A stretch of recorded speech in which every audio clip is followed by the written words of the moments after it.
After spending countless hours getting demolished and occasionally triumphing in Rematch's fast-paced arenas, I can confidently say this game has scratched an itch I didn't even know existed. Slowclap, the studio behind the critically acclaimed Sifu, has delivered something genuinely refreshing in the sports gaming landscape. A soccer experience that prioritizes pure skill over scripted animations and predetermined outcomes. What struck me immediately was how Rematch manages to feel both familiar and revolutionary. It's soccer, sure, but stripped of all the bureaucratic nonsense that slows down traditional football games. No offsides, no throw-ins, no referee stopping play every 30 seconds. Just pure, unfiltered football action that keeps your adrenaline pumping from kickoff to final whistle. The core gameplay loop in Rematch is deceptively simple, yet brutally demanding. You control a single player on the field, that's it. No AI teammates making decisions for you, no automated passing assistance, no safety nets whatsoever. Every touch, every pass, every shot requires deliberate input and precise timing. It's simultaneously liberating and terrifying. The learning curve hits you like a brick wall.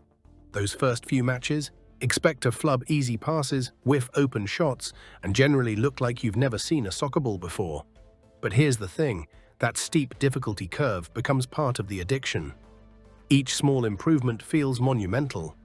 Landing your first rainbow flick to beat a defender, pure euphoria, scoring a curling shot into the top corner after dozens of attempts.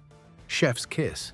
The arena-style gameplay borrows heavily from Rocket League's playbook, and honestly, it works brilliantly. The enclosed space means the ball stays in play constantly, bouncing off walls and creating opportunities for spectacular plays. You can slide tackle with reckless abandon without worrying about cards or penalties. It's football with the handbrakes removed. One of Rematch's most clever innovations is how it handles goalkeeping. Instead of forcing someone to stand between the posts all match, which, let's be honest, can be mind-numbing, the keeper role rotates after each goal. But here's the kicker.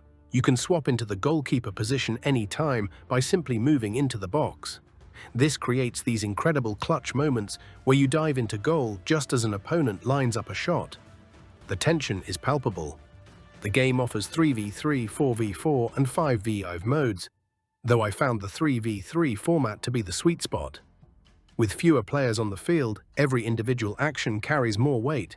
You can't hide or coast, you're constantly involved in the action. However, this also means one weak link can doom your entire team. Playing with randoms often becomes an exercise in frustration when teammates prioritize personal glory over team play. Communication becomes crucial, especially in ranked matches. The game rewards teams that move as a unit, creating space and making quick passes to unlock defensive lines.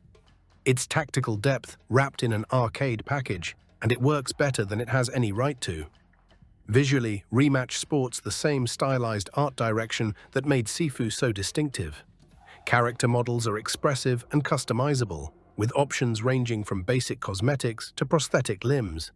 A nice touch for inclusivity. The arenas are colorful and vibrant, though they can feel somewhat repetitive after extended play sessions. The audio design deserves particular praise. Every ball contact has weight and impact. The crowd reactions and player callouts add atmosphere without becoming intrusive. It's the little details, like hearing teammates shout encouragement after a good play, that make matches feel alive. But here's where things get frustrating. The game launched with significant technical problems that frankly shouldn't exist in 2025. Server latency issues cause noticeable desync between players. Random disconnects interrupt matches at crucial moments. Packet loss creates those infuriating situations where your perfectly timed tackle registers a split second too late. Perhaps most damaging is the lack of crossplay at launch. For an online-only multiplayer game, this decision feels baffling. When your friend owns the game on PlayStation and you're on Steam, you simply can't play together. The developers promise crossplay is coming soon, but that doesn't help players right now, given the game's reliance on building and maintaining a healthy player base. This omission could prove catastrophic if not addressed quickly. Rematch costs $29 upfront, which immediately raises questions about its business model. The game features battle passes, cosmetic stores, and all the trappings of a free-to-play title. Why not just make it free-to-play and rely on cosmetic sales? The Ronaldinho bundle alone costs over $8, more than a quarter of the base game's price. This pricing structure feels like it's trying to have its cake and eat it too. Either commit to being a premium experience or embrace the free-to-play model fully. The current approach risks alienating potential players who might try it if it were free but won't invest $29 in an unknown quantity. The Battle Pass system itself is fairly standard. Complete challenges, earn XP, unlock cosmetics. Nothing groundbreaking, but nothing offensive either. The real question is whether there will be enough active players to make these progression systems feel meaningful long-term. Rematch succeeds brilliantly at what it sets out to do: create an arcade soccer experience that prioritizes skill and excitement over realism. When everything clicks, when your team is communicating and the servers are stable, it delivers some of the most thrilling sports gaming moments I've experienced. That feeling of scoring a last-second winner in overtime? Unmatched. But the technical issues and questionable design decisions hold it back from greatness. The lack of crossplay is particularly damaging for a game that desperately needs a thriving community to survive. The steep learning curve, while ultimately rewarding, may drive away casual players looking for quick fun.